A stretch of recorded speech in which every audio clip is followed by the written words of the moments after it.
Bismillahirrahmanirrahim. Ben sözlerimin hemen başında öncelikle bu programın hayırlara vesile olması temennisiyle hem size hem de ekranlarınız aracıyla bütün izleyenlere hayırlı akşamlar diliyorum. Allah razı olsun. Gerçekten çok uzun bir süredir 28 Şubat yargısı ve FETÖ yargısının mağdur ettiği insanların mağduriyetini gündeme getiriyoruz. Bizim gündemimizde önemli bir yer işgal ediyor.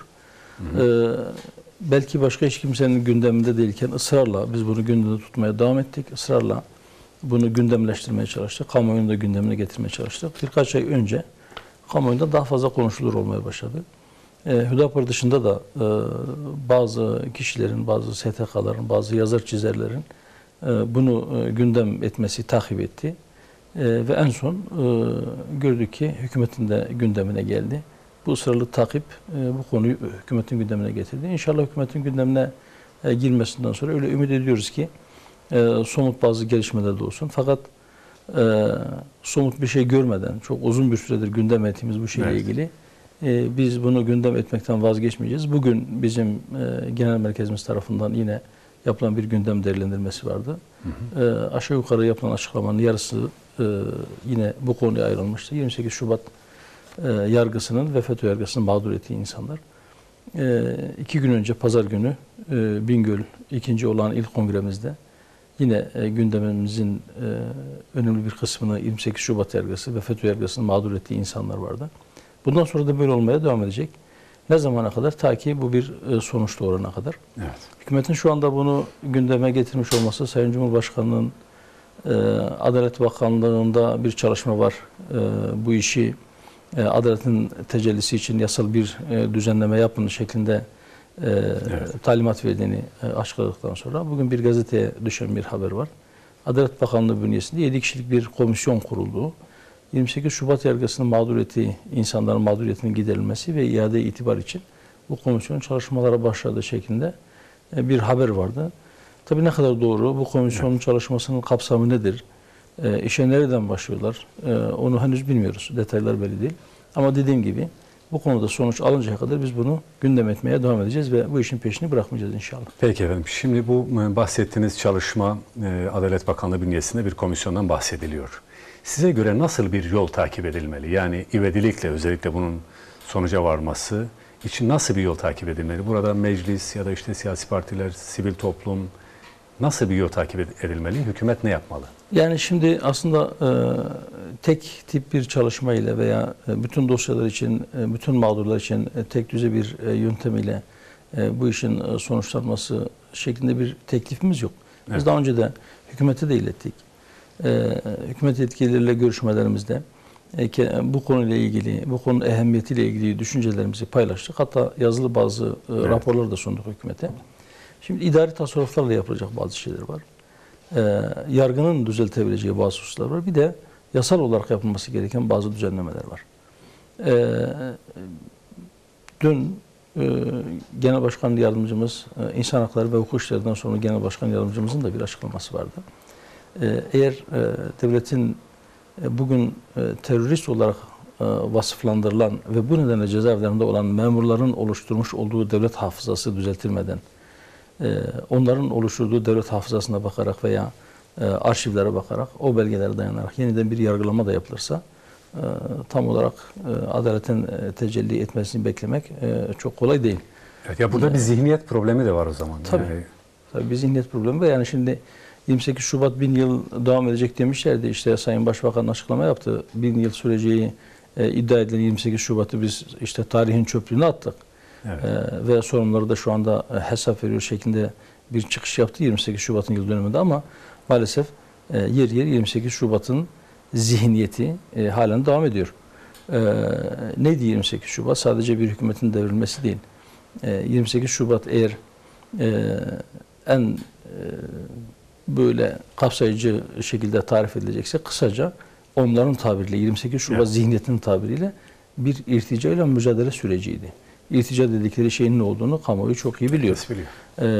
Doğrudan doğruya İslam'a saldıramadıkları için irtica adıyla, irtica adı altında bu saldırılarını gerçekleştiriyorlar. Aslında hedefe koydukları şey İslam'dı, hedefe koydukları şey Müslümandı, hedefe koydukları şey İslami yaşam tarzıydı ve düşünceydi. bütün yönleriyle bunu uygulamaya koydular. Evet, belki o gün muhtar bile olamaz diye gazete manşetlerine çekilenler bugün Cumhurbaşkanlığı makamında oturuyor olabilir.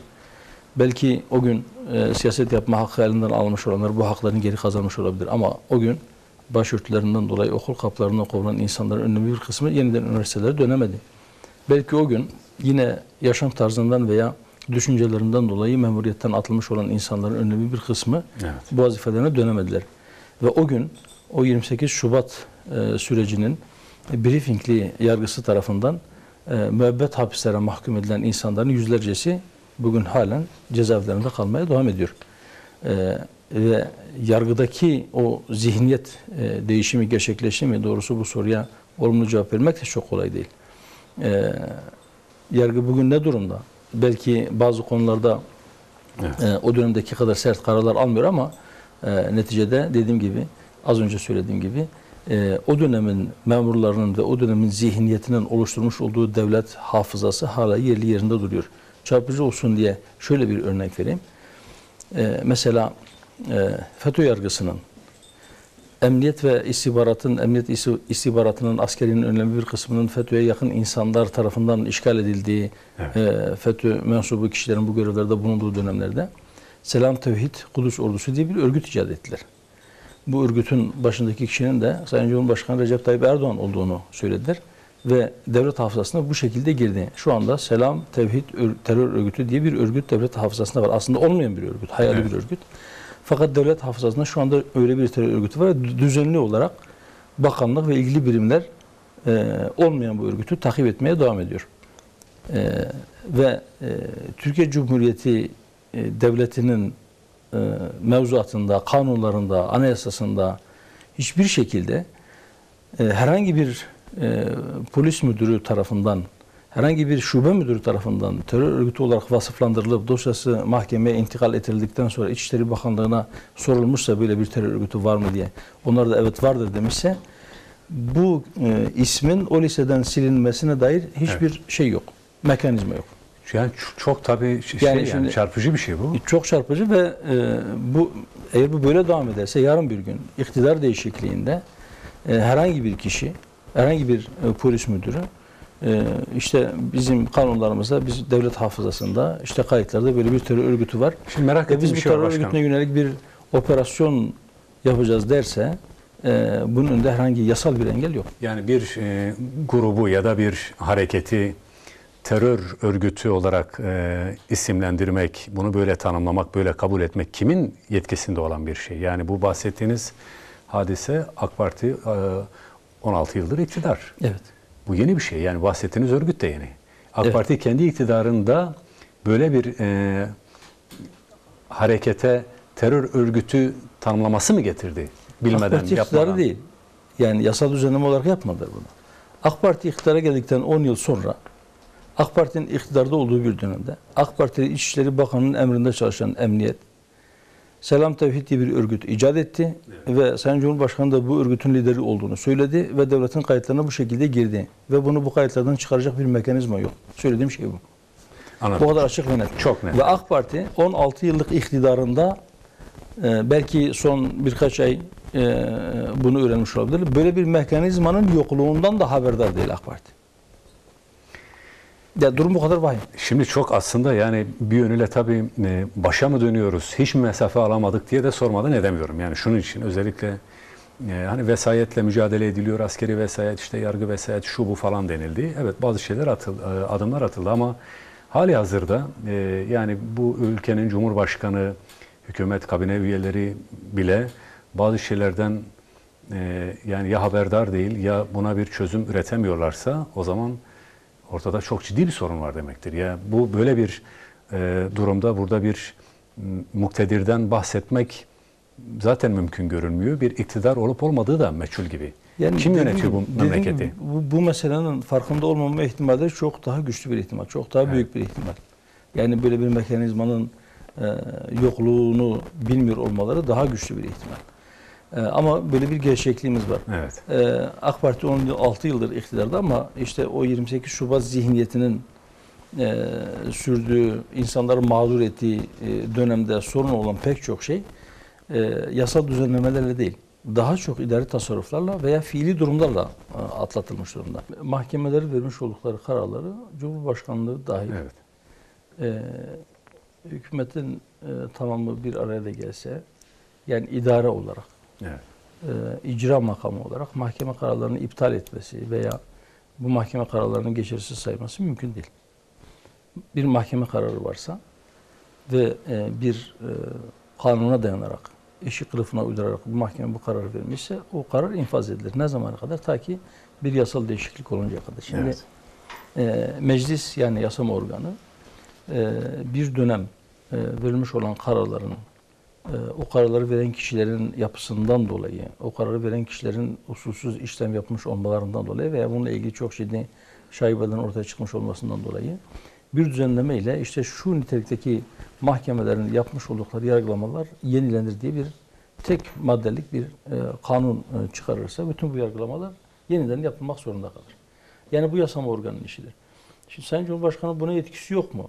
Sayın Cumhurbaşkanı tek başına buna yetkisi yok ama Sayın Cumhurbaşkanı'nın AK Parti grubuna böyle bir yasal düzenleme yapın şeklindeki bir talimatı sonrasında birkaç gün içerisinde böyle bir kanun meclisten çıkabilir. Dönemin Adalet Bakanı, şimdiki Başbakan Yardımcısı bu konu gündeme geldiğinde, ki biz bunu o dönem yine sıklıkla dile getiriyorduk. 28 Şubat döneminin ve FETÖ yargısının vermiş olduğu kararların geçersiz sayılması durumunda yargının bu yükün altından kalkamayacağı şeklinde bir gerekçe açıklamışlar. Bu gerekçelerden bir tanesi olabilir. Malumunuz FETÖ'ye yönelik operasyonlar başladıktan sonra özellikle adliyede görevli hakim ve savcıların yaklaşık olarak 1/3'ü görevden uzaklaştırıldı. Hakim ve savcı sayısında öyle bir azalma oldu ki bir dönem staj yapan hakimler stajlarını tamamlamadan, ki hakimlik stajı 2 yıldır, stajı yeni başlamış olan hakimler stajları bitirilerek mahkemelere atandılar. Yani o hakim ve savcı açığının kapatılması için. Ve şu anda Adalet Bakanlığı'nın açıklamış olduğu resmi rakamlara göre şu anda adliyelerde, mahkemelerde kürsü hakimi dediğimiz, yani mahkemelerde yargılama yapan hakimlerin %40'tan fazlası meslekte henüz 5 yılını tamamlamış değil. Birkaç yıllık hakim. Bu sayı Yargıtay'da bile, tetkik hakimleriyle birlikte elbette bu rakamlar, Yargıtay'da bile %40'lara dayanıyor. %37 civarında hakim ve savcılar 5 yılın altında bir kıdeme sahipler. Meslek kıdemi.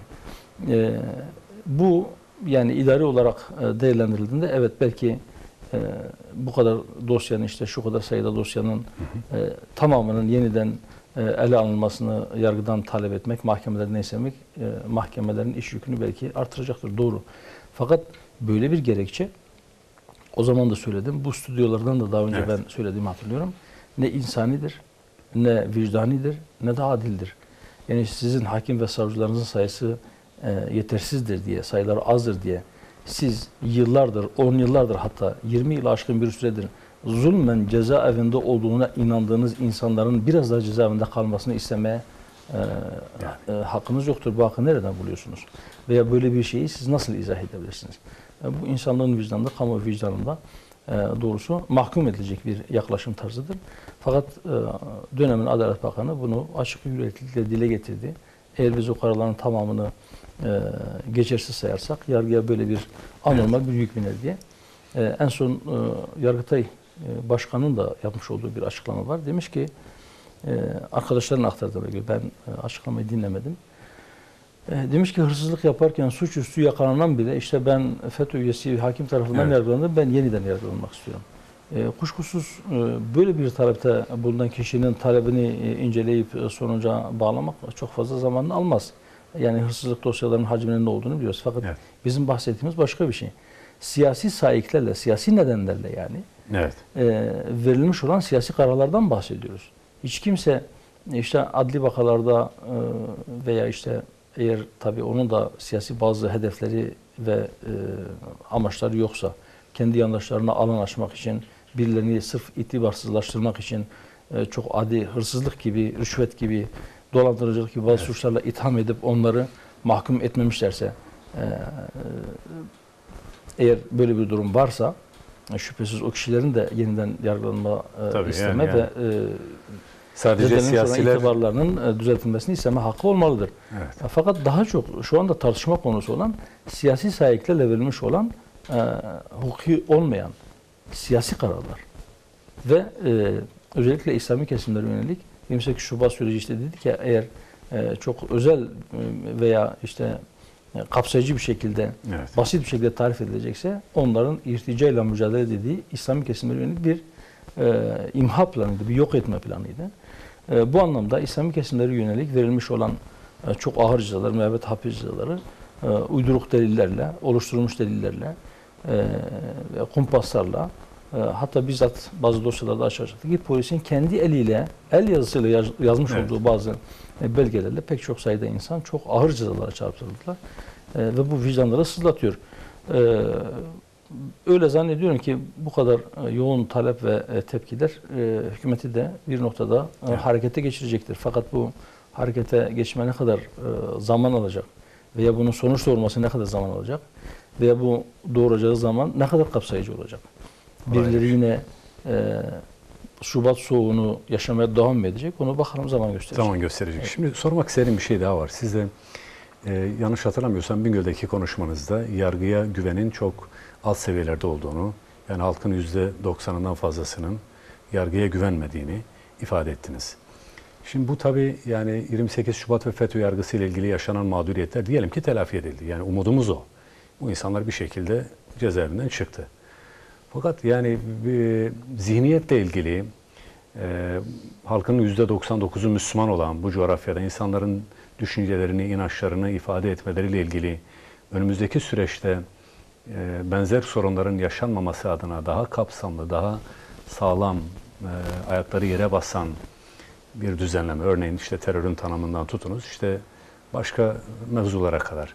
Bunlara dair bir çalışma olması daha kalıcı bir çözüm üretecektir kuşkusuz, ama böyle bir şey var mıdır? Yani buraya doğru bir gidiş var mıdır? Bu şu anda bir öncelik midir? Devlet için, hükümet için, iktidar için?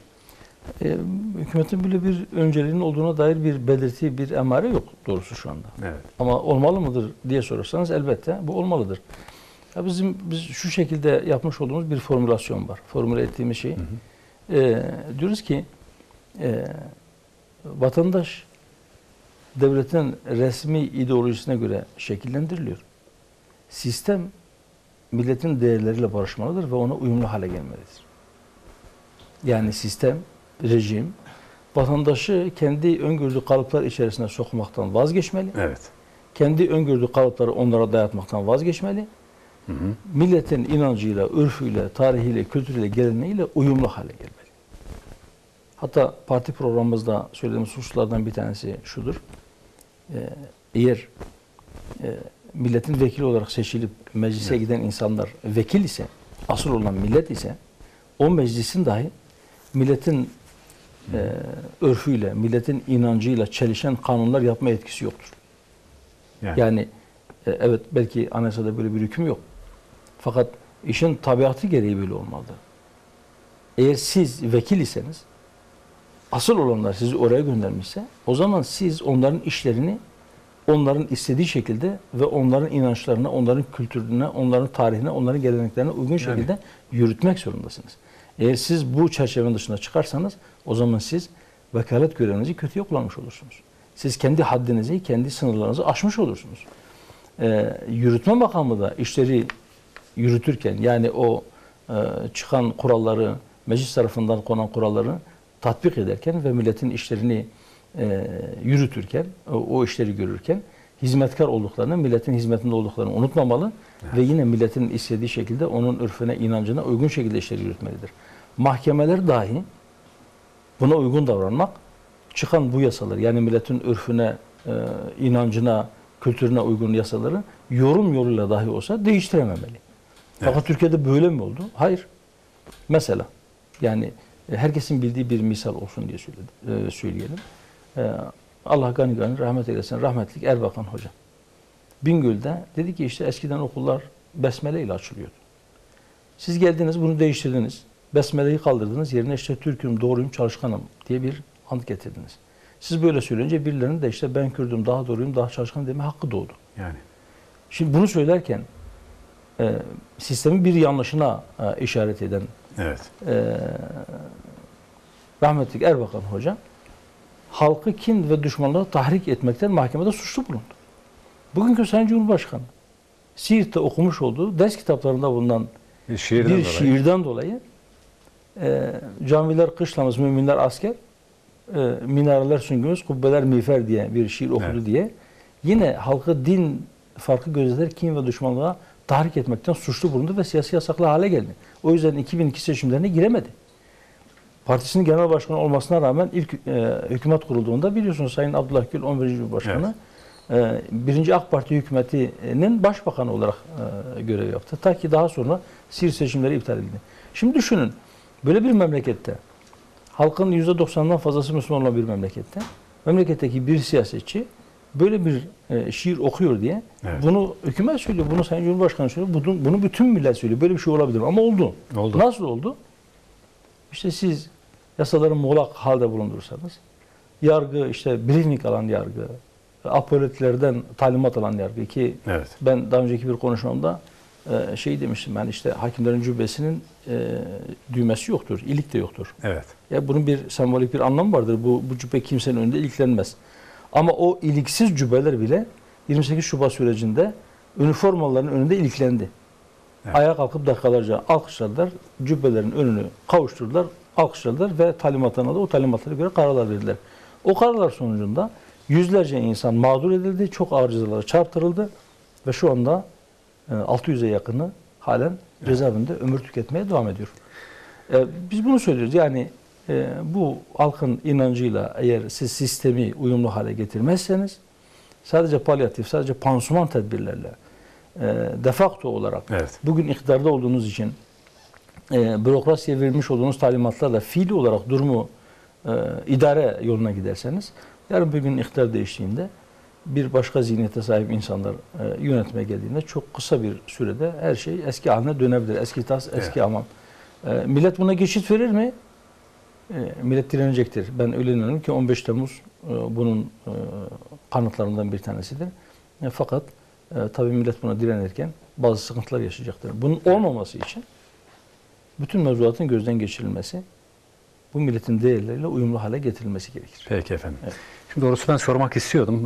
Bir izleyicimiz de benzer soruyu yöneltmiş. Şimdi son zamanlarda bazı hoca dediğimiz yani İslami şahsiyetler üzerinden, toplumda bilinen kişilikler üzerinden onların bazı konuşmaları, bazı söylemleri cımbızlanarak adeta medyada bir takım algı operasyonları yürütülüyor, manipüle ediliyor bu konuşmalar. Ve bunun üzerinden işte İslami kesim, cemaatler, camialar topluca hedef tahtasına oturtuluyor. Ve bu tabii şunu akıllara getiriyor. Yani acaba birileri ısrarla 28 Şubat vari bir sürece bu memleketi geri götürmek mi istiyor? Bu algı operasyonları karşısında nasıl bir tavır takılmak lazım? Ve bugün yanlış hatırlamıyorsam Hüdapar'ın gündem değerlendirmesinde de buna değinilmişti. Yani Ergenekon'dan daha önce cezaevine girmiş çıkmış bir siyasi partinin genel başkanı olan bir şahıs işte cemaatlerin kökünü kurutacağız diye bir cümle sarf etmişti. Evet. O süreç özellikle son zamanlarda, son dönemlerde İslami şahıslar, cemaatler daha çok hedefe oturtuluyor. Nasıl değerlendirmek lazım bunları? Ne dersiniz? Şimdi 15 Temmuz darbe teşebbüsünden sonra yapmış olduğumuz açıklamalarda birkaç kez şu hususa önemli dikkat çekmeye çalıştık, parmak bastık. Dedi ki cemaat görüntüsü ile teşkilatlanan ve devletin kılcal damarlarına sızarak bu darbeye teşebbüs eden insanlar kendilerine cemaat dedikleri için bunu kullanarak bazı odaklar bütün İslami camialar aleyhine bir propaganda savaşı başlatabilirler. Onlar aleyhine bir kampanya başlatabilirler. Buna yönelik dikkatli olmak lazım. 15 Temmuz gecesi o darbeyi durduran insanların çok önemli bir kısmı. Tamamı demiyorum. Yani sadece bunlar sokağa çıktı demiyorum. Çünkü başka kesimler de vardı. Biliyoruz kimsenin hakkını yememek gerekir. İslami kesimlerin neredeyse tamamı o gün meydanlardaydı. Evet. Çok önemli bir kısım meydanlardaydı ve çok kere hemen her yerde en ön saflardaydılar. Bu işin başını çekiyorlar. Dediğim gibi başka bazı kesimler de vardı bunun içerisinde.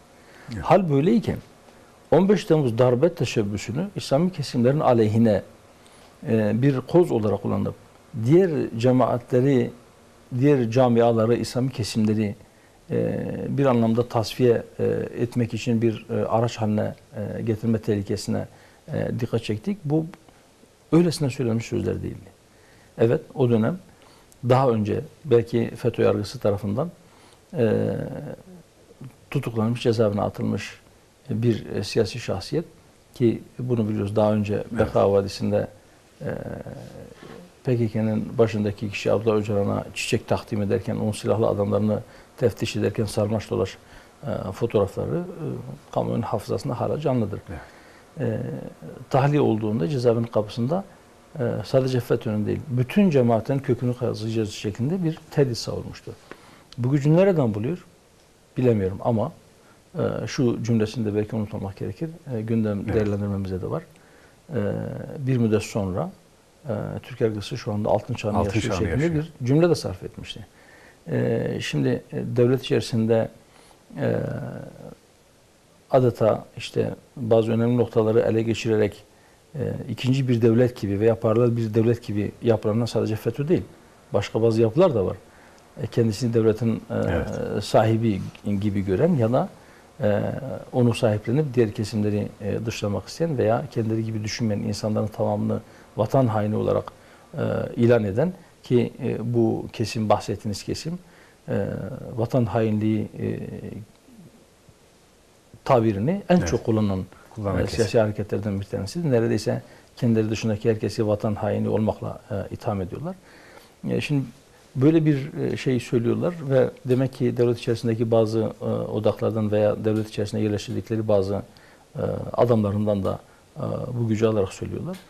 Eğer bunların ve bunlara yakın basının hem basın yayın organlarında hem de sosyal medya üzerinde yapmış oldukları bu kirli propagandaya papuç bırakılırsa veya bu yönde atılması gereken adımları atmaktaki cesaret kırılırsa, geri adım atılırsa bunların duracağı yoktur. Evet. Çünkü ne kadar çok alan bırakılırsa bu kişilere bunlar hep daha fazlasını isteyecektir. Evet. Ve yapmak istedikleri yani İslami bir söyleme ya da ne bileyim yani İslami bırakın biraz insani talepler. Mesela Faruk Beşer Hoca'nın çok doğal bir şeyi vardı. Bir talebi Twitter üzerinden bunu dile getirdi ve fırtına koptu. Yani işte bu hasta mahremiyetiyle ilgili bir yoğun bakımlardaki mesele. Evet. Şimdi bunun böyle normal bir talebin bile ne kadar çarpıtıldığı, nerelere götürüldüğünü hepimiz gördük. Yani burada tabii yani bilinçli bir mücadele verildiğini gösteriyor bunlar. Buna karşı bilmiyorum belki hani hepimizi ilgilendiren meseleler bunlar. Kurumlar, siyasi partiler, Müslüman, İslami çevreler. 28 Şubat zihniyetinin işte aynısı yani.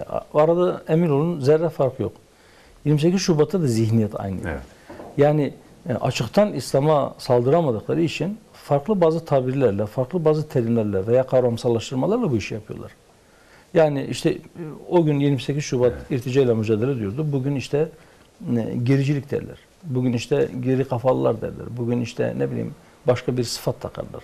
Bugün işte FETÖ nedeniyle FETÖ'nün kirlettiği bazı kavramlar üzerinden bu işi yapıyorlar. Ama neticede şu kesinlikle unutulmamalıdır ki onların mücadelesi bizatihi İslam'ladır.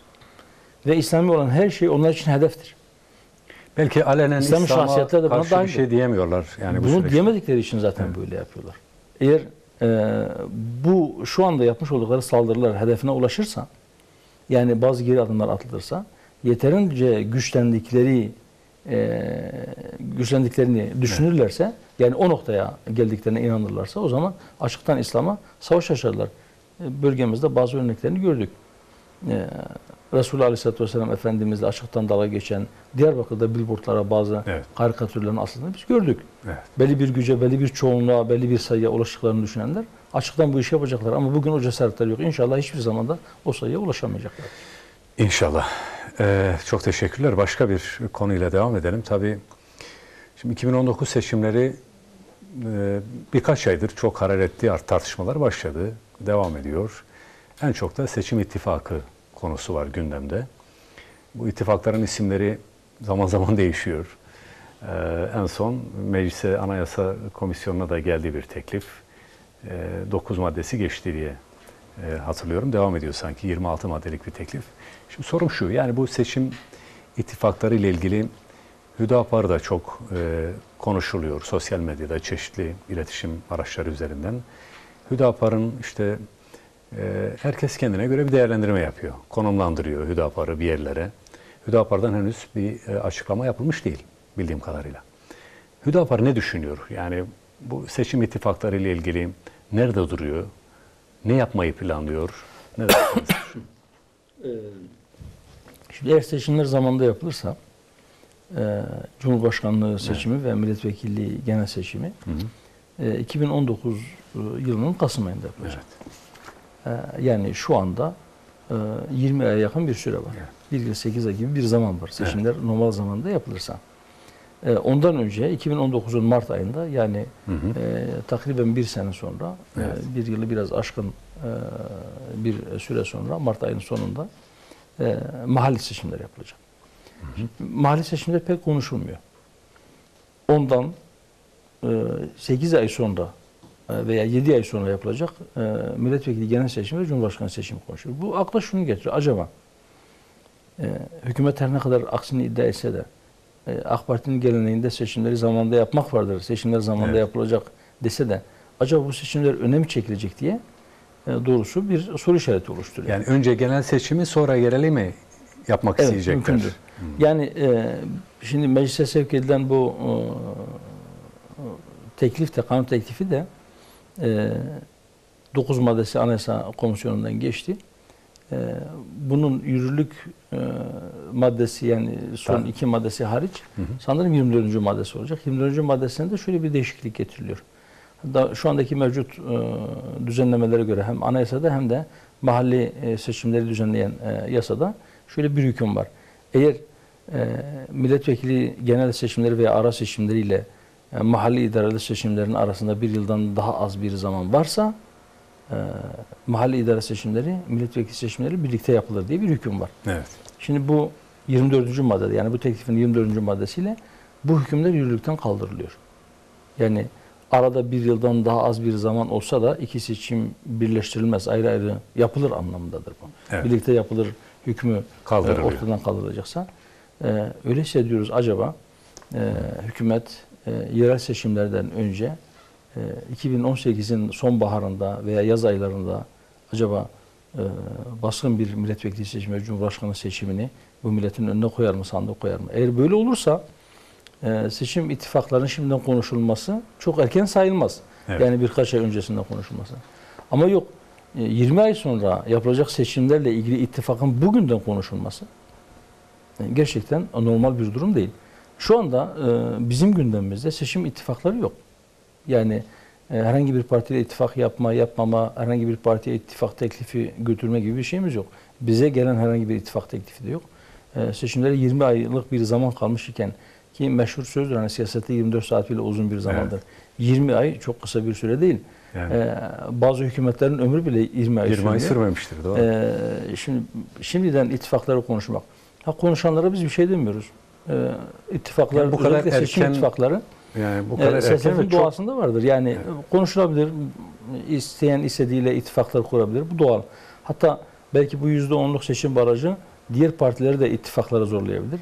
Ya da belki hükümetin kafasında şöyle bir şey vardır. Şimdi Cumhurbaşkanlığı hükümet sistemini getirdikten sonra bu sisteme uygun olan işte 2 partili sistemdir. Partiler işte yani 2 ana gruba ayrılsınlar. Bir grup bir tarafta, bir grup diğer tarafta 2 partili bir sistem gerçekleşirse bu Cumhurbaşkanı hükümet sistemine daha uygun olur. Çünkü daha önce işte 2002 yılında %34,5 ile AK Parti iktidar olmuştu. Evet. Rahmetli Erbakan Hoca %21 küsur ile koalisyon hükümetinin başbakanı olmuştu. %20'lerde oy alan partiler daha önce belki hükümet kurmuşlardı, azınlık hükümeti kurmuşlardı ama Cumhurbaşkanlığı hükümet sisteminde ikinci tura tek bir aday kalsa bile mutlaka oylarının %50'den fazlasını almak gerekiyor. Alması gerekiyor. Şimdi böyle bir sistemde partilerin sayısının çokluğu belki dezavantaj olarak görülebilir. Özellikle AK Parti gibi bir parti kendisini kendi adayını Cumhurbaşkanı seçtirme en yakın gören parti için böyle bir şey olabilir. Mesela Amerika'da 20'ye yakın parti var. Fakat Cumhuriyetçilerle Demokratlar dışında diğer partilerin ismini bilen yok. Doğru. Yani Çok bir varlık da gösteremiyorlar. etkileri belki var ama varlıkları yok. İki partili bir sistemmiş gibi algılanıyor. Çünkü başkanlık sistemi iki turlu, bir de önce başkanı seçecek delegeler seçiliyor. Sonra o delegeler başkanı seçiyorlar. En fazla delegeyi kazanan başkanlık yarışında kazanmış oluyor. Diğer partiler nispeten küçük kaldığı için onlar adeta çok sık bir orman içerisinde o sık ağaçların arasında büyümeye çalışan küçük fidanlar gibi güneş görmedikleri için büyümüyorlar. Türkiye'de belki o sisteme doğru bir gidiş olabilir veya hükümet buna zoruyor olabilir. Bundan dolayı belki bu ittifak teklifleri gündeme gelmiş olabilir. Ama şunu da unutmamak lazım. İttifak teklifi MHP'den geldi. Bu %10'luk barajın etkisinin daha büyük bir etken olduğunu da gösteriyor denilebilir. İttifaktan önce, yanlış hatırlamıyorsam, önce bir seçim barajının düşürülmesiyle ilgili bir teklifi vardı MHP'nin. Sonra hükümet yanaşmadı buna. Yanaşmadı. İttifaklar gündeme geldi. Tabii burada şimdi çok hararetli tartışmalar var. Yani Türkiye toplumu siyasi yaklaşımlar üzerinden iki kutupta şu anda bir araya getiriliyor. Ya da işte getirilecek, neyse. Bu da yani bir takım hani ayrışmaları, işte ötekileştirmeleri de doğrusu gündeme getiriyor. Yani kavramlar üzerinden de yürüyen bir şey var. İşte bir Milli İttifak, sonra Cumhur İttifakı. Buna itiraz edenler de var. Cumhur mu oluyor böyle? Hüdapar'da zannediyorum bunlardan biri. Tabii. Bu kavramlar ve tanımlamalar üzerinden yani Türkiye'deki siyasilerin bu yaklaşımlarının topluma yansıması ne olur? Nasıl bir şey çıkar ortaya? Yani toplum nasıl algılar bunu? Yani biz öteden beri şunu söylüyoruz. Siyasette kutuplaştırıcı bir dilin kullanılması iyi değil. Evet. Yani toplum açısından iyi değil. Milli menfaatler açısından iyi değil. Memleket açısından iyi değil. Ümmetin maslahatı açısından iyi değil. Birileri, bazı siyasi partiler gerginlik politikasının kendilerine yaradığını, kendilerine yarayacağını, onların sandıklarına biraz daha fazla oy taşıyacağını düşünebilirler. Ve bundan dolayı gerginliği tırmandırıcı söylemlerde bulunabilirler. Bunu bilinçli bir şekilde yapabilirler. Biz bunun yanlış olduğunu söylüyoruz. Yanlış olduğunu düşünüyoruz. Çünkü bizim düşüncemiz şudur. Herhangi bir şahıs veya parti kendi menfaatine, kendi şahsi menfaatine veya grup menfaatine uygundur diye milletin, memleketin faydasına olmayan veya ona zarar verecek bir harekette bulunma hakkına sahip olmamalıdır.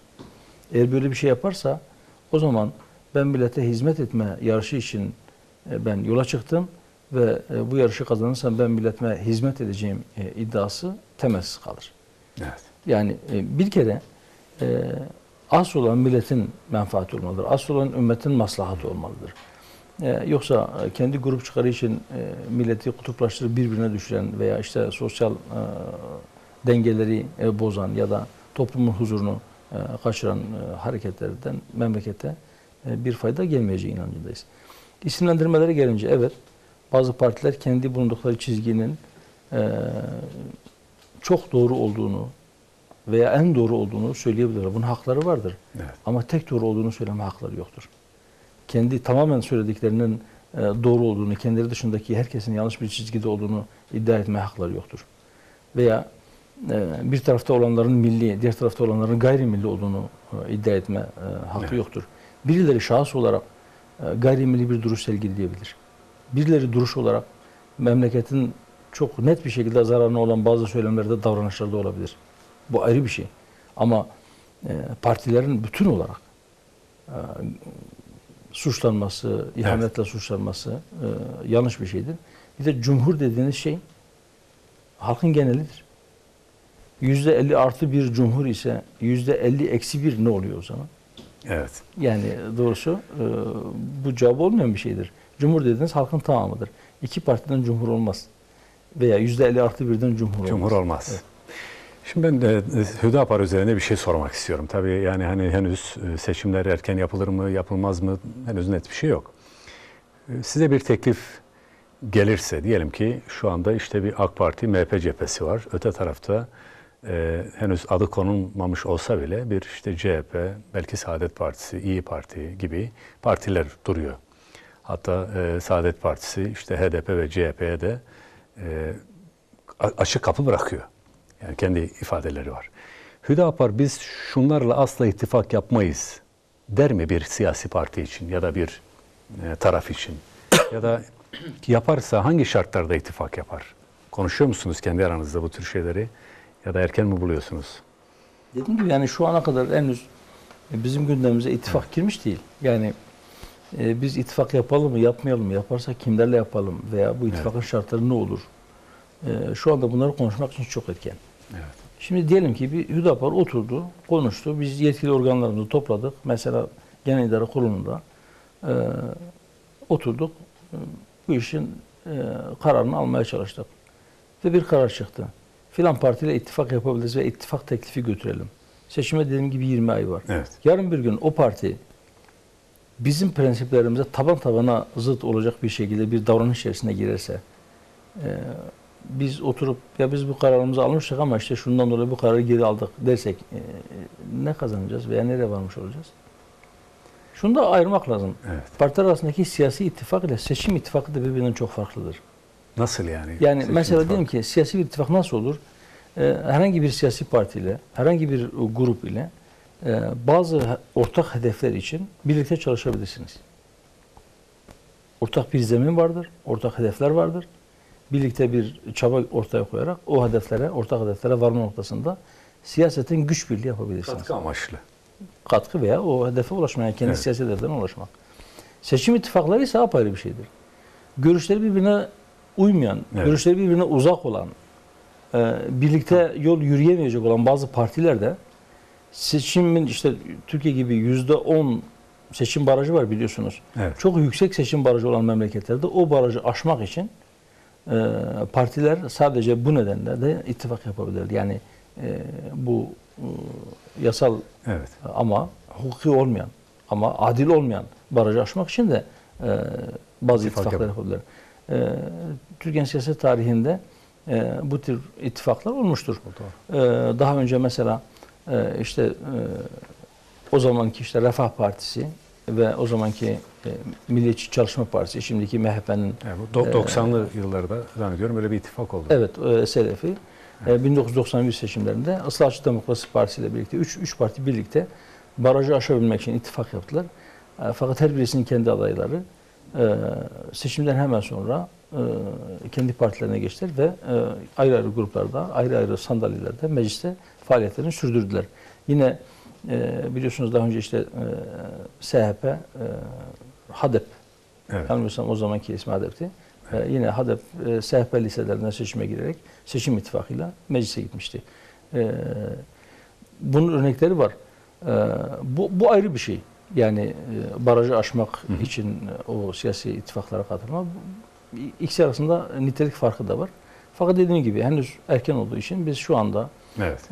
böyle bir ittifaka girelim mi, girmeyelim mi, girersek kiminle girelim, oturup bunun kararını almış değiliz.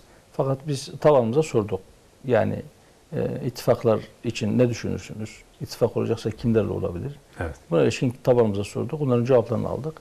O anket çalışmamızı yaptık. Fakat henüz bütün sonuçlarıyla onu oturmuş değerlendirmiş değiliz. İnşallah önümüzdeki bir iki hafta içerisinde bu değerlendirmelerimizi Peki. yaparız.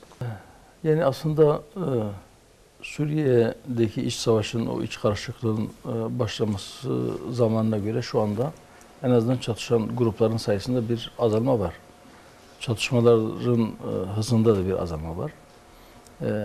Fakat maalesef halen kan akmaya devam ediyor. Orada herkes kendisine göre bir bölge belirlemiş, parsellemiş ve herkes kendisine göre bir terör tanımı yapıyor. Rejime ve onun destekçilerine göre orada muhalif olan herkes terör örgütü olarak veya terör örgütünün safında yer alan kişiler olarak vasıflandırılıyor. Ve düzenli bir şekilde bombalanıyor, öldürülüyor.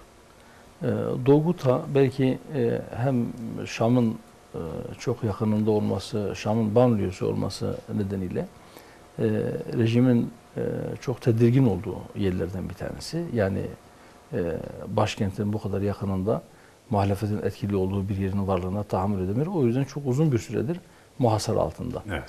Hem de diğer muhaliflerin kontrolünde olan diğer bölgelerle irtibatı kesik olduğu için dört bir yandan sarıldığı için belki oradaki insani kriz daha üst boyutlarda ve son 2 haftalık süre içerisinde ortalama olarak hemen hemen her gün 100'den fazla insan ölüyor. Evet, çok yoğun bir şekilde bombardıman altında. Ayakta kalan sağlık kuruluşu yok. Yaralıların tedavi etmeye imkanı yok. İlaç yok. Yiyecek bir şey bulamıyor insanlar. Gıda sıkıntısı had safhada ve insani kriz çok yüksek boyutlarda. Fakat dediğim gibi Birleşmiş Milletler ne buna bir çare bulabiliyor ne de Suriye'nin komşusu olan ülkeler buraya bir çare bulma konusunda ortaya herhangi bir irade koyabilmiş değiller. Ümmetin gözünün önünde, ümmetin evlatlarını birbirini yemeye devam ediyor. Özür dilerim, çok çarpıcı fotoğraflar yansıyor basına. Mesela Birleşmiş Milletler dediniz, aklıma geldi. O bölgeyle ilgili cenazelerin işte konulduğu poşetlerle ilgili adeta orada Cenaze torbaları. Cenaze torbaları. Bunun üzerinde Birleşmiş Milletler'in işte logosu var. Bu sosyal medyada adeta yani çok tepkiyle tabii karşılandı bu. Yani Birleşmiş Milletler sadece işte orada cesetleri toplamak için torba mı gönderiyor? Yani bu mudur işi falan diye tabii bu şekilde yorumlar, değerlendirmeler de yapılıyor. Yani şimdi Birleşmiş Milletler'in yapısı bu iken, Birleşmiş Milletler Güvenlik Konseyi'nin yapısı bu iken, 15 üyenin 5 tanesi daimi üye iken ve bunlardan herhangi bir tanesinin veto yetkisini kullanması halinde oradan bir karar çıkarma imkansız iken, Birleşmiş Milletler'in çok fazla bir şey yapmasını beklemek de doğru değil, gerçekçi değil. Şu anda biliyorsunuz orada bir aynı zamanda bir alan savaşı, bir hakimiyet savaşı var. Evet. Birleşmiş Milletler'in daimi 2 üyesi arasında, Rusya ve Amerika arasında. Birisi rejimin safında, öbürü de işte muhalifleri destekleme adına orada olduğunu veya işte terör örgütü olarak isimlendirdiği DAEŞ'le mücadele amacıyla orada bulunduğunu söylüyor. Fakat neticede her birisi diğerinin hakimiyet alanını daraltma veya kendi çıkarları için daha uygun olan pozisyonu kapma için Birleşmiş Milletler'deki veto yetkisini ve oradaki gücünü asker gücüyle birlikte kullanıyor. Böyle bir durumda Birleşmiş Milletler'den Suriye'ye şifa olacak, Suriye'ye derman olacak, onun yaralarını saracak bir karar çıkmasını beklemek gerçekçi değil. Çıkmayacak da. Biz başından beri söylüyoruz. Suriye'deki mesele ümmetin iç meselesidir. Ümmetin evlatları bunu emperyalistlere havale etmeden bir çözüm yolunu bulmak zorundadırlar. Halen de öyledir. Bu savaş 20 yıl daha sürerse yine de öyle olmaya devam edecektir. Eğer biz bunu yani Suriye'deki meselenin çözümünü biz emperyalistlere bırakırsak, Amerika ve Rusya'nın kendi aralarında anlaşarak bu işi çözmesini beklersek en iyi ihtimalde bunlar kendi aralarında Suriye'yi pay edecekler. Evet. Suriye'nin yarısında birisi, diğer yarısına diğeri birleşmek suretiyle Suriye'nin yeraltı, yerüstü bütün kaynaklarını sömürmek için yerleşecekler ve hiç kimse Suriye halkını, hiç kimse orada yaşayan insanları, kadınları, yaşlıları, çocukları düşünmeyecektir. Öyleyse çare bellidir. Bir an önce Suriye'de akan kan tamamen durdurulmalıdır. Yani Suriye'deki çatışmalar sona erdirilmelidir ve mevcut sorun bir ümmetin iç sorunu olarak kabul edilerek komşu ülkelerde, diğer İslam ülkeleri de bu işin idrakına vararak elini taşın altına koymalı ve sorunu müzakerelerle, siyasi görüşmeler yoluyla çözme yoluna gitmelidir. Başka bir çıkar yol yoktur. Bu gruplardan hiçbir tanesi veya rejimin kendisi bu muhalefet gruplarını tamamen öldürerek yok edebilecek bir pozisyonda değil. Öyle bir şey asla mümkün değil. Tarihte hiç kimseyi tamamen yok edememiştir. Evet. Sonuçta masaya oturuluyor. Sonuçta masaya oturulacaktır. Ben daha önce defalarca örneğini verdim. İşte 4 yıl süren 1. Dünya Savaşı, 6 yıl süren 2. Dünya Savaşı, toplamda 100 milyon insanın ölümüne sebebiyet veren ve çok kısa aralıklarla Avrupa kıtasında cereyanında bu 2 savaş sonrasında birbirleriyle savaşanlar oturdular, masa başında anlaştılar ve kendi aralarında bir birlik kurdular. Şu anda ortak paraları var, ortak bir bayrakları var ve ortak ordu kurmayı, ortak savunma sistemi kurmayı kendi aralarında tartışıyorlar. Evet. Öyleyse o savaşlardan ve savaş sonrası müzakerelerden de ders çıkarmalı. Esasen inancımızın bizleri kardeş ilan ettiğini de göz önünde bulundurarak aynı masa etrafında bir araya gelebilmeliyiz. Çok yerde söyledim, bir kez daha söyleyeyim. daha önce biz söylediğimizde bazı meslektaşlarımız bazı televizyon kanallarında ne yani Türkiye ile İran'ın aynı masanın etrafında oturabileceğini mi düşünüyorsunuz diye sormuşlardı. Evet. Sonra oturdular biliyorsunuz Astana süreci, Soçi'deki zirve. Evet. Biz de onlardan sonra sorduk. Bakın işte oturdular. Yan yana oturmaları için illa aralarında bir Rus'un olması mı gerekiyordu? Yani Sayın Erdoğan ile Ruhani'nin el sıkışması için Putin'in arada olması şart mıydı? Üçüncü bir elin arada olması şart mıydı? O iki elin temasını kesmesi şart mıydı? Evet. Bir araya gelebilirler, bir araya gelmeliler ve Suriye'deki sorunu müzakereler yöntemiyle mutlaka halletmeliler. Evet. Yoksa daha çok can yanacak, çok daha kan akacak. İnsan o manzaraları görünce insanlığından utanıyor. Sadece Doğu Guta değil. Neticede Suriye'de 1 milyona yakın insan öldü. Evet. Ve bunların önemli bir kısmı gerçekten savaşma pozisyonunda olmayan masum insanlar. Evet, elinde silah olmayan insanlar, kadınlar, çocuklar, yaşlılar.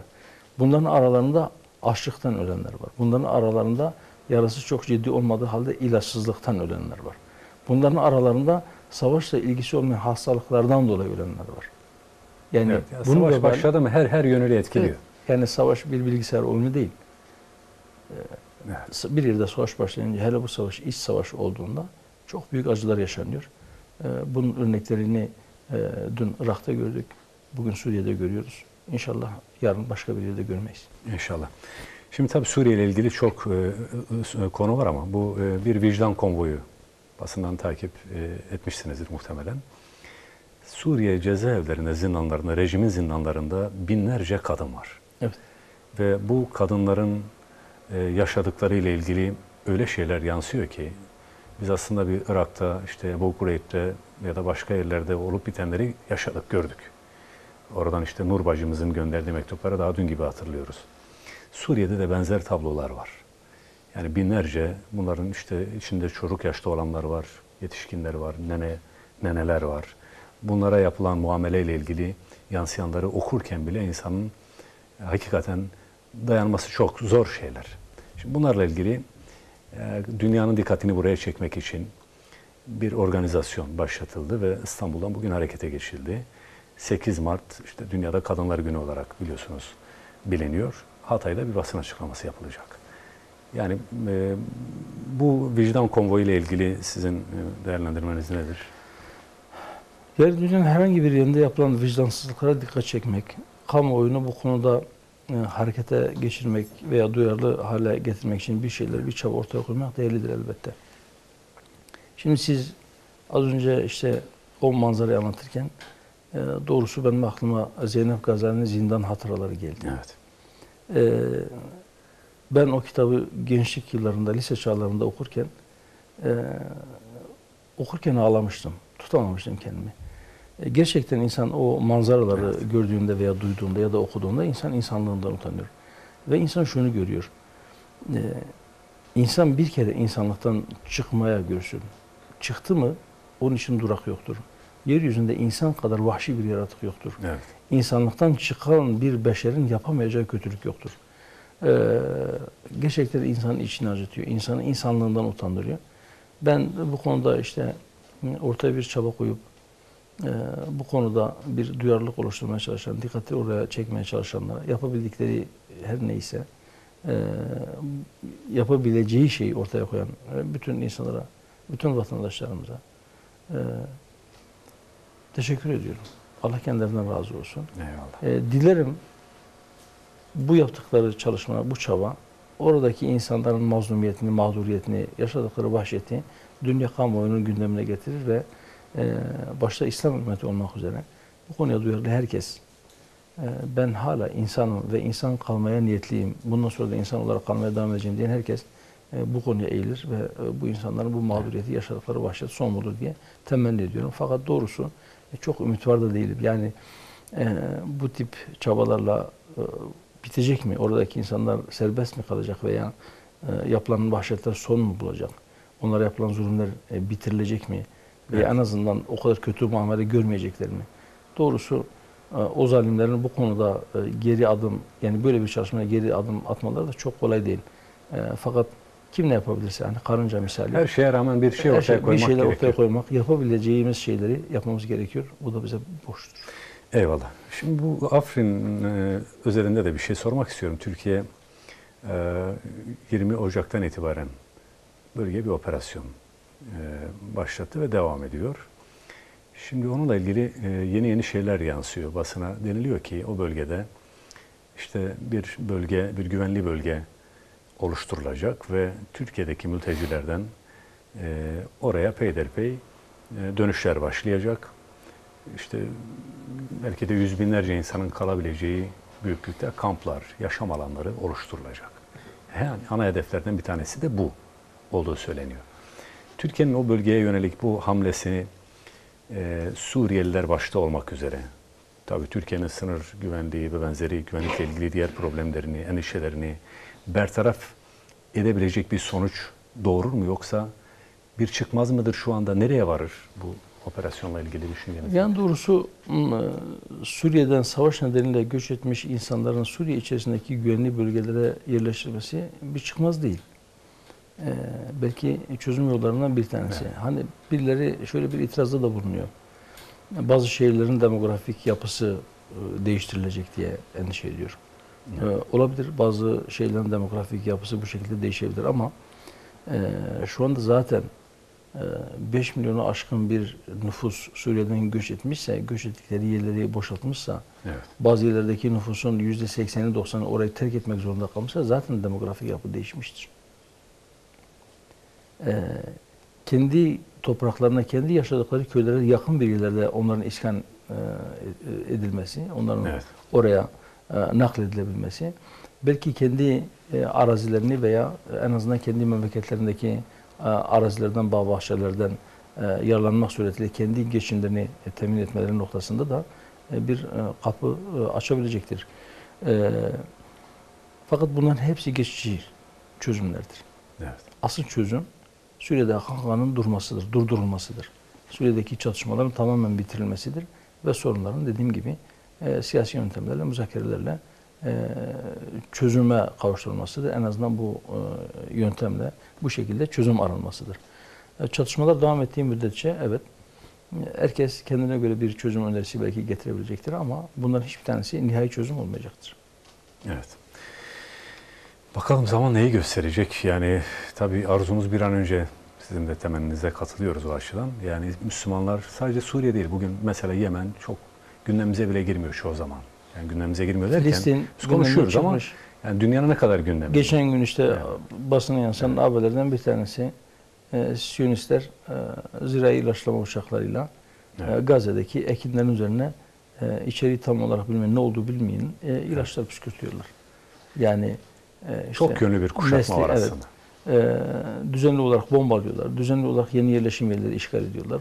Silahsız insanları, polisin güvenliğini tehlikeye attı diye evet, sokak ortasında infaz ediyorlar. Gündem bile olmuyor. Yemen hakeza, orada yine insani kriz çok büyük boyutlarda. Hastalıklar var mesela, en son difteriden, difteri ve koleradan, evet, çok ciddi can kayıpları yaşanıyor. Libya'da devlet diye bir şey kalmamış. Mısır'da zindanlar dolu, ihvana yönelik çok kapsamlı kıyımlar sistematik bir şekilde devam ediyor. Fakat bunlar artık gündem bile olmuyor, Müslümanların gündemine bile gelmiyor. Yani emperyalizm öyle bir plan tutturmuş ki, öyle bir plan, evet, uyguluyor ki, herkesi kendi içindeki sorunlarla meşgul edip birbirlerine, İslam ülkelerinin veya ümmetin evlatlarının birbirlerine yardım etmesi veya birbirlerinin dertleriyle dertlenmesini engellemiş oluyorlar. Evet. Bunlara inat aslında Müslümanların birbirlerinin dertlerinden haberdar olması ve birbirlerinin dertlerine çözümler araması için bir gayret içerisinde olması gerekiyor ve sürekli bu gibi konuları gündemlerinde tutmaları, evet, gerekiyor. Şimdi küresel güçler, özellikle Amerika'nın bölgedeki hesapları da çok tabii dikkat çekiyor. Özellikle Kudüs üzerinden biliyorsunuz Trump'ın oraya yönelik bir şey oldu, bir kararı oldu. Ve şimdi 14 Mayıs'ta işte Büyükelçiliği sözümünü Kudüs'e taşıyacağını, kendisinin de o bölgeye gideceğini, açılışa katılacağını falan söyledi. Yani bu bahsettiğiniz şeye olan hassasiyeti biraz daha arttırmamız gerektiğini gösteriyor aslında. Evet. Yani bu kadar kuşatılmışlık var. Hala neyle uğraşıyoruz? Niye bir araya gelemiyoruz? Böyle bir durum var şu anda. Bu yakın zamanda bütün bu gelişmeler ümmetin uyanışına vesile olur, öyle temenni edelim, ama idareciler bunları ne kadar görebiliyor, görebilecekler mi, bir araya gelirler mi yakın zamanda? Ve görmek istiyorlar mı? Görmek istiyorlar mı? Yani öncelikleri kendi dar Evet. ülkenin idari sınırları içerisindeki tırnak içerisinde milli menfaatleri mi, yoksa milleti İbrahim dediğimiz İslam ümmetinin ortak çıkarları mı? Hangisi öncelikli? Önce buna bir karar vermeleri gerekiyor. Eğer her bir İslam ülkesi kendi milli, bugünkü anlamıyla kullanılan anlamda söylüyorum, kendi milli çıkarlarını ümmetin maslahatının önüne geçirirse hep beraber kaybedeceğiz. Ama eğer ümmetin maslahatını, ümmetin menfaatini en üst seviyede tutarsak, eğer kazanırsak, ümmet olarak kazanırsak hep beraber kazanacağız. Yani herhangi bir İslam ülkesi bir başka İslam ülkesini kendisine rakip olarak görüp onun batmasını isterse şunu unutmasın ki onun batmasından sonra sıra kendisine gelecek. Kendisine gelecek. Evet. Yani bu şuurda olmak lazım.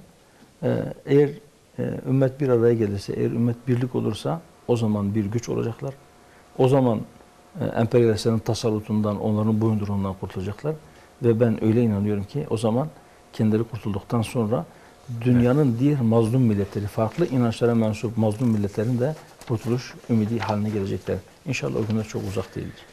Allah göstersin tez zamanda o İnşallah. birlikteliği, bu sorunları aştığımız günleri göstersin diyelim ve bir başka konuya geçmek istiyorum izninizle. Aslında sorunlarımız çok. Hepsinin temelinde de aynı şeyler var. Şimdi aile kurumu ile ilgili de ciddi problemler var Türkiye'de. Bugün Hüdapar'ın gündem değerlendirmesinde buna çok uzunca da yer ayrılmış. Daha önce sizinle de birkaç kez konuştuk. Aile kurumu çatırdıyor Türkiye'de. Bunu araştırmalar ortaya koyuyor. Boşanmalarda artış var. İnsanlar evlenemiyorlar. Evlenenler bu evliliği sürdüremiyorlar. Ya bunun tabii çeşitli sebepleri var ama burada sorun nedir sizce? Yani aileyi bu kadar böyle çatırdatan, bir sorunlar yumağına getiren ya da buna sebep olan şeyler nedir? Hükümetin politikaları mı, başka bir şey mi? Nedir bunlar? Şimdi işte en son resmi istatistiklere göre, TÜİK'in rakamlarına göre 2017 yılında bir önceki yıla göre evlenen çiftlerin sayısında %4.2 bir azalma var. Azalma var, doğru. Boşananların sayısında da %1.8'lik bir artış var. Evet. Yani evliliklerin sayısı azalıyor, Boşanmalar artıyor. sayısı artıyor. Önceki yıllarda da benzer tablolar vardı ve 2009 yılından sonra 2009, 2010, 2011, 2012 düzenli olarak bu yani boşanmaların sayısındaki artış, boşanma hızındaki artış düzenli olarak artıyor. Evlilik hızı düzenli olarak düşüyor. Yani zaman zaman dalgalanma gibi görünse de ama netice itibariyle böyle bir tablo var. Böyle bir seyir var. Küçük dalgalanmaları bunun dışında tutarsak. Şimdi bu bize bir şey gösteriyor. Aile kurumunun ayakta tutulması için yeterince çaba gösterilmiyor. Tam tersine aileyi yıkmaya sebep olan pek çok neden var ve bu nedenler belli olmasına rağmen bunlara herhangi bir müdahalede bulunulmuyor. Evet. AK Parti iktidarı döneminde sanırım 2011 yılıydı. Aile Koruma Kanunu adı altında bir kanun çıkarıldı. Evet, o 2012'ler o dönemler. 2011-2012. O dönemde bu kanun henüz bir tasarı halindeyken, henüz daha biz partinin kuruluş çalışmalarını bitirmemiş iken, o zaman da bile çok yüksek sesle itiraz ettik buna. Bu kanunun çıkması halinde aile kurumunun ciddi şekilde zarar göreceğini dile getirdik. Fakat maalesef sesimiz ulaşmadı. Ve aileyi koruma adı altında çıkarılan kanun aile kurumunu daha hızlı bir şekilde çöküşe doğru sürükledi. Aile kurumunun zarar görmesi veya işte bu şekilde evliliklerin sayısının azalması ve bu şekilde kurumun çatırdaması, ailenin çatırdamasının altında yatan en büyük sebep bizim kanaatimize göre manevi nedenler. Yani maneviyatsızlık, toplumun önemli bir kısmının içine düşmüş olduğu manevi buhran ve çöküş, aile kurumunun da çöküşüne zemin hazırlıyor. Evet. Allah korkusu azalınca veya manevi bir boşluk doğunca basının ahlaksızlığı, fuhşu, çarpık ilişkileri, sapıklığı teşvik edici yayınları evet. ve yine aile kurumuna zarar verecek nitelikteki diziler bunun üzerine eklenince manevi boşluk içerisindeki insanlar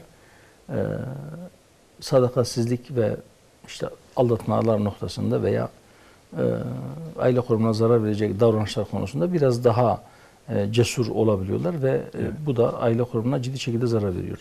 Bunun üstüne maddi sıkıntılar, geçim sıkıntıları özellikle düşük gelirli ailelerde ciddi sorunlara sebebiyet veriyor. Bunlardan bir tanesi de mesela kumar. Yani dar gelirli insanların önemli bir kısmı ümitleri pompalanarak işte piyango gibi şans veya işte oyunları, diğer adına şans oyunları dedikleri bazı oyunlar aslında düpedüz kumar. Bunlara teşvik ediliyorlar. Gelirlerinin bir kısmını bunlara ayırarak büyük ikramiyeler veya büyük paralar kazanıp bununla işte rahat bir hayat sürdürme hayalleri kuruyorlar. Bu hayalleri sömürülüyor aslında. Zaten düşük olan gelirin bir kısmı oraya gidince geçim biraz daha zorlaşıyor. Zorlaşınca bu da aile içerisinde bazı sorunların doğmasına veya mevcut bazı sorunların büyümesine sebebiyet veriyor. Açlık sınırının altındaki bir asgari ücret, evet, fakirlik sınırının, yoksulluk sınırının altındaki milyonlar, yani nüfusun neredeyse çalışan kesimin yarıdan fazlası fakirlik sınırının altında bir gelire sahip bir memlekette. Bir de bunun bir kısmı adına şans oyunları dedikleri veya bazı gayrimeşru diğer bazı işlere harcandığında ailelerde sıkıntı oluşuyor.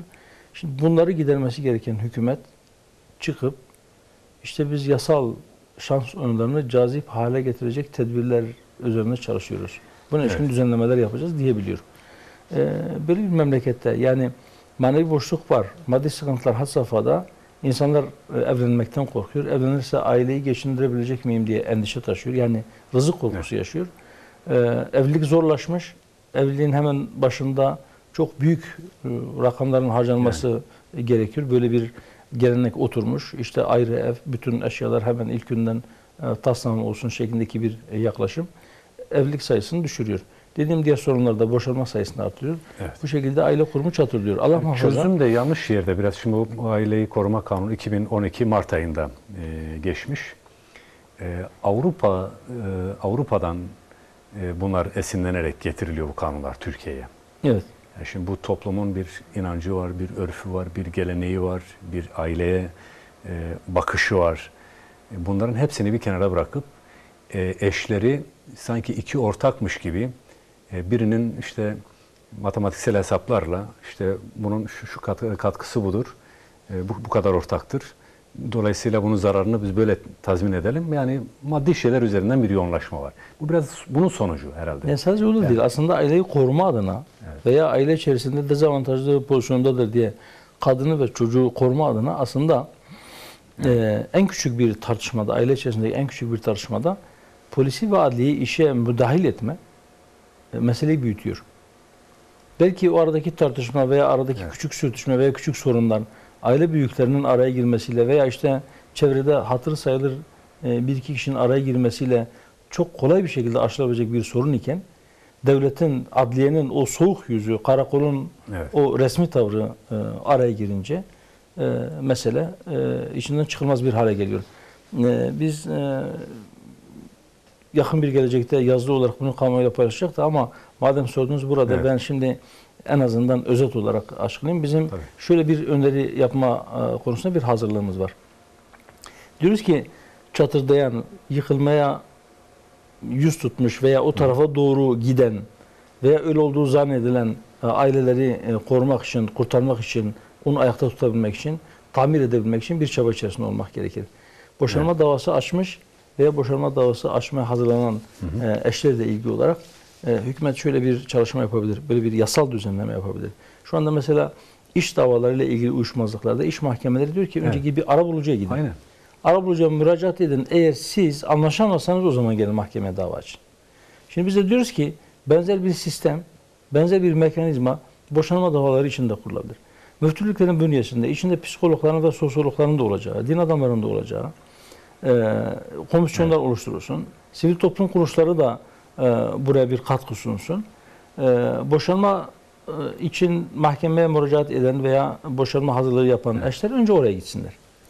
Eğer o arabulucular o zarar görmüş yuvayı tamir edemezlerse, o eşleri barıştıramazlarsa, bunları bir araya tekrar getiremezlerse ondan sonra boşanma en son çare olsun. Yani Katolik nikahı gibi evlenen çiftler bir daha kıyamete kadar birbirinden ayrılamaz demiyoruz elbette. Fakat boşanma hoş bir şey değil. Aile kurumunu ayakta tutmak adına bu tip komisyonlar kurulsun ve bu boşanma davaları açmak için bir ön şart olsun. Yani aile mahkemelerine boşanma davası açmak için müracaat eden çiftlere mahkemeler yol göstersin. Siz falanca komisyona önce müracaat etmeniz gerekiyor. O komisyona yaptığınız müracaatın olumsuz sonuçlanması halinde o komisyon biz denedik ama bunları başaramadık, yani barıştırmayı başaramadık diye bir rapor sunarsa ondan sonra ben boşanma davamıza bakarım şeklinde bir düzenleme yapılabilir. Mutlaka bir şey. Yani aile kurumunu ayakta tutmaya gayret sarf etmek gerekir. Avrupa ülkelerinde aile yıkıldı.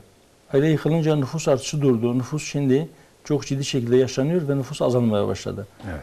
Oradaki çocukların çok önemli bir kısmı tek ebeveynli ailelerde yaşıyor. Yani ya annesiyle ya da babasıyla yaşıyor.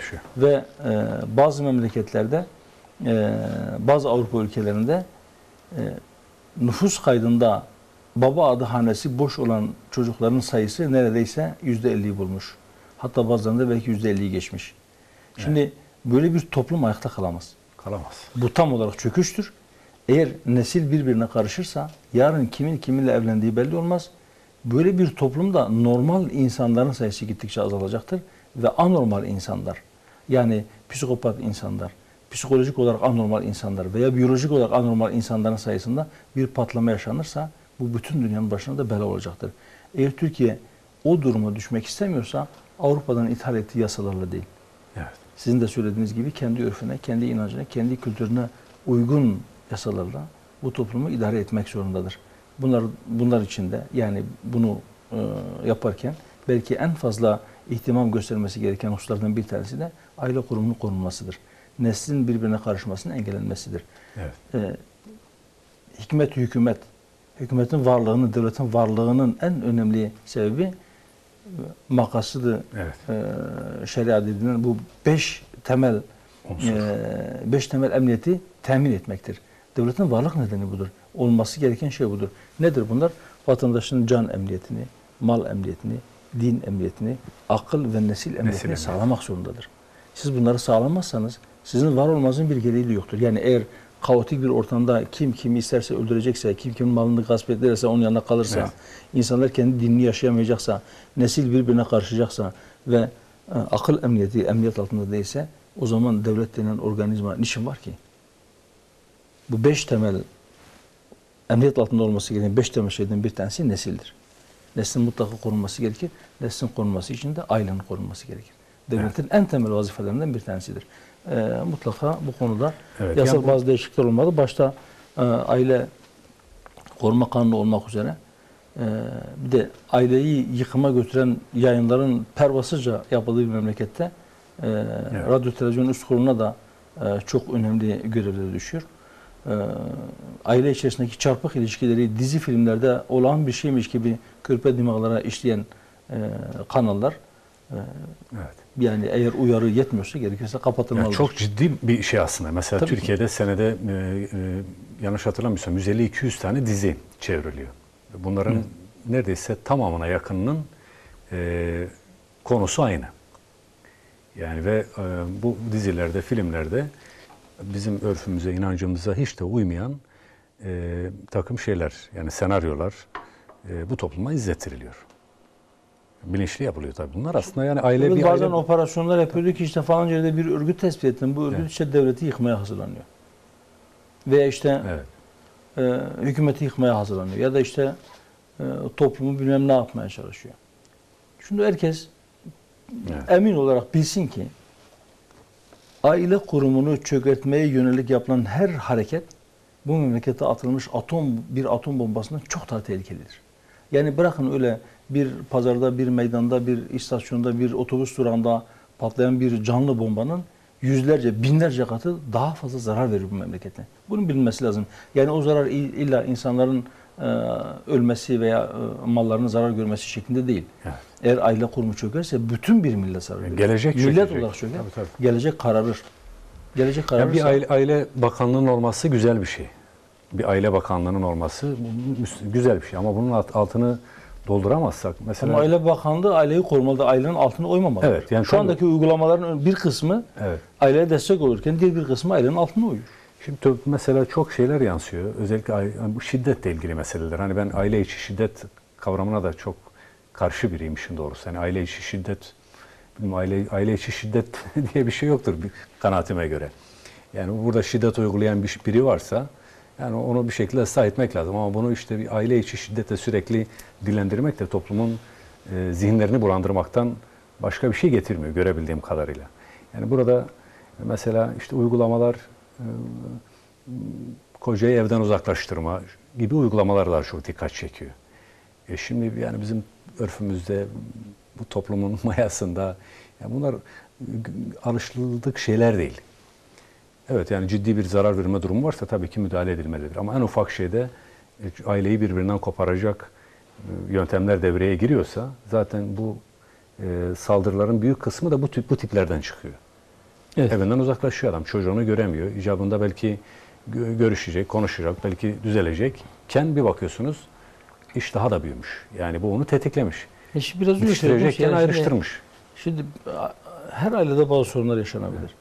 Fakat yaşanan bu sorunun hemen ilk aşamasında, sorun küçükken, henüz evet. büyümemişken siz karakolu ve adliyeyi işe müdahil duruma getirirseniz, evet. aile büyüklerinden önce karakol işe müdahale ederse, mahkeme, adliye işe müdahale evet. ederse sorun büyür ve büyüyor. Evet. Yani şimdi bu aile koruma kanunu ve işte anayasadaki işte kadını ve çocuğu işte şiddete uğramaktan koruma yükümlülüğünü yerine getirmek için devletin oluşturması gereken mekanizmalar.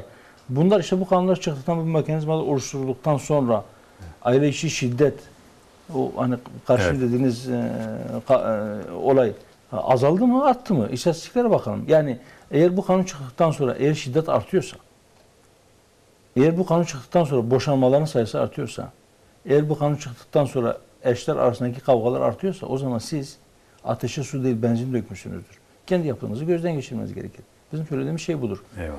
Yani eşler birbirini dövsün, birbirinin kafasını kırsın, gözünü çıkarsın demiyoruz. Elbette. Fakat en küçük bir tartışmada, bak mesela aileyi koruma kanunu, ben dediğim gibi ben çok detaya girmek istemiyorum. Belki ayrıntılı tarif verdiği zararı büyütecektir. Evet. En küçük bir tartışmada, sözlü tartışmada eğer siz karakolu müdahale ettirirseniz siz yanlış yapıyorsunuz. Ve şu anda yapılan şey budur. Yani ben hükümet içerisindeki hukukçu bazı milletvekilleriyle, meslektaşlarımızla karşılaştığımda mesela evet. aileyi koruma kanununa ilişkin sorduğumda kendilerinin de bundan muzdarip olduğunu, bundan şikayetçi olduklarını söylediler. Evet. Ama bir dönem Aile ve Sosyal Politikalar Bakanlığı yapmış bir bayan milletvekilinin ikna olması ve Sayın Cumhurbaşkanı ikna etmesi üzerine çıkmış bir kanun olduğunu evet. iktidar milletvekilleri ifade ettiler. Ve sonuçların ne olduğunu aslında kendileri de şu anda görüyorlar. Yanlıştan dönmek bir erdemdir. Hükümet bunun yanlış olduğunu, gözden geçirilmesi gerektiğini kabul etmeli ve evet. aileyi korumak için, aileyi ayakta tutabilmek için gerekli tedbirleri bir an önce almalıdır. İnşallah biz yakın bir gelecekte buna ilişkin kapsamlı bir rapor hazırlayıp parti olarak kamuoyuyla da paylaşacağız inşallah. Çok teşekkürler. Programı bitireceğiz ama bir gelen mesajlara bakayım. Bir Mahmut Yolcu isimli bir izleyicimiz diyor ki Milli Eğitim'in izin verdiği bazı kitaplar, bu kitaplardaki evet. konular, işlenen şeyler son 1-2 gündür sosyal medyada işlendi. Bunlar fotoğraflanarak veriliyor. Hakikaten vahim şeyler. Yani bunlar nasıl çıkıyor, nasıl veriliyor onu sormuş. Yani şimdi keşke o sosyal medyada evet. bahsedilen kitap tek olsa. Evet. Yani pek çok kitapla ilgili Milli Eğitim'e sunuluyor. Milli Eğitim'de tamam bunlar işte kütüphanelerde bulundurulabilir nitelikteki kitaplardır diyor. Bu kitapların önemli bir kısmının da detaylı bir şekilde okunmuyor herhalde. İncelenmediği düşüncesindeyim. Çünkü yani eğitimden sorumlu arkadaşlarımızla yapmış olduğumuz, bugün görüştük. Yani bunun gibi yüzlerce kitabın o kütüphanelerde olduğundan emin olabilirsiniz dediler.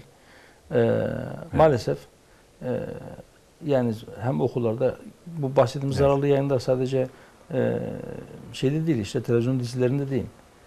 Kitaplarda, gazetelerde, dergilerde, hatta daha da vahimi sosyal medyada. Şimdi o kitaplar diyelim ki ortaokulların kütüphanesinde bulundurulabilecek bir kitap olarak belirlenmiş Milli Eğitim Bakanlığı tarafından. Evet. Sosyal medya bugün şu akıllı telefonları emin olun 5 yaşındaki çocuklar 40-50 yaşındaki insanlardan daha ustaca kullanıyorlar.